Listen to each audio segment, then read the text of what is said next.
Esse perfil, né, perfil de festival, eu estou falando de audiovisual, que é a minha experiência, mas aí tem de dança, de teatro, tem vários.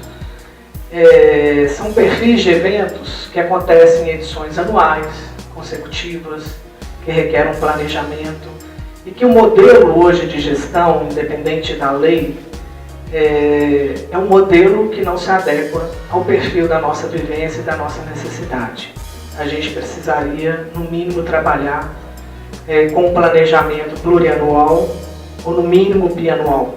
E o modelo de gestão, tanto na esfera federal, estadual e municipal, não nos contempla.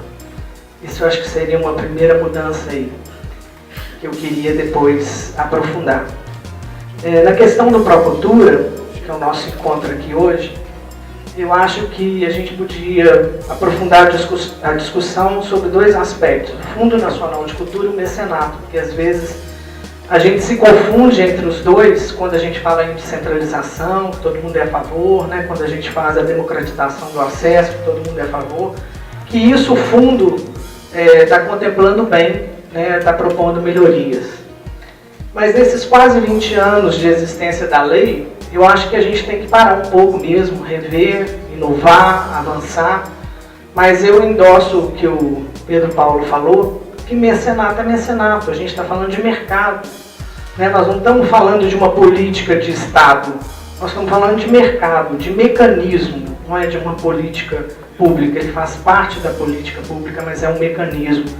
E essa lei entrou nesse bololô aqui do Procultura e é uma das coisas que me preocupa, porque ela entrou numa mudança e, como diz o Paulo, a lei do audiovisual não entrou. Né? E isso, sendo instituída, ela passa a ser revogada. E aí gera uma preocupação, porque ela está cheia mesmo de subjetividade. Inclusive, gerando uma vulnerabilidade e uma descontinuidade. Então, a mudança, deputado, ela é muito complexa do ponto de vista do mecenato. Eu não estou falando aqui do fundo, nem do FICART. Eu estou falando especificamente do mecenato, porque o mecenato é uma questão de mercado. Uma das coisas que a gente sente também é uma discrepância, quem está do outro lado do balcão, como ele diz, não do contribuinte, mas quem está lá no serviço público, avaliando nossos projetos, né, julgando o que deve ser aprovado ou não. Então a gente vê uma discrepância entre um planejamento, uma avaliação do que se propõe como ação cultural, né, uma busca no mercado, a concretização e a prestação de contas. Então são etapas em que a lei de incentivo é apenas um mecanismo, né? Quer dizer, se você vai conseguir ou não, como que você vai conseguir, você vai ter que adequar o projeto, enfim. Então a proposta do Procultura para o incentivo fiscal, ela desmancha totalmente, assim, ela acaba com a configuração de mercado que está aqui hoje. E para nós, gestores culturais, é uma coisa preocupante, porque a questão dos procedimentos de pontuação, de seleção de projetos, é uma coisa extremamente perigosa, por uma razão muito simples. Buscando um pouco a prática do que a gente vive. A Universo desenvolve 3 projetos audiovisuais que fazem um programa que chama Cinema Sem Fronteiras. Na lei estadual, nós só podemos escrever 2. Então eu, como gestora cultural, eu só posso apresentar 2 projetos. Na lei municipal, se você conseguir aprovar um, já é ganhar na loteria. E na lei federal, você também só pode tramitar com 2 projetos.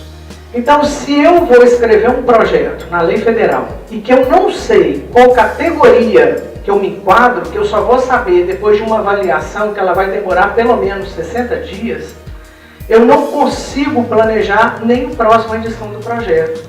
Porque hoje eu consigo, né, se a gente pensar em lei de mercado, hoje eu escrevo o projeto, mas eu sei que eu estou na categoria 100% de festival de cinema.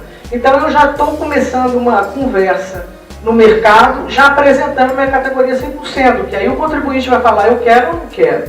Agora, se eu começar o planejamento sem sequer saber como que eu vou estar enquadrada, e vou saber no mínimo aí 60 dias da data do evento, vai desmanchar todo o processo de configuração do mercado. Então hoje tem uma proposta muito radical nessa mudança. E eu acho que a gente não vai mudar a visão do contribuinte na cultura do Brasil sem trabalhar as bases, sabe? Sem trabalhar essa questão das políticas voltadas para as empresas e não só para os proponentes. Então, assim, há uma desigualdade nesse diálogo, dessa formatação cultural hoje. Então, esse percentual a ser deduzido de imposto de renda, dependendo dessa pontuação, isso acontecer só depois que o meu projeto for avaliado, é a mesma coisa de falar assim, olha, vem instalar sua indústria aqui, mas só vai conhecer o benefício dela depois que ela ficar pronta. Então, acho que é uma discrepância.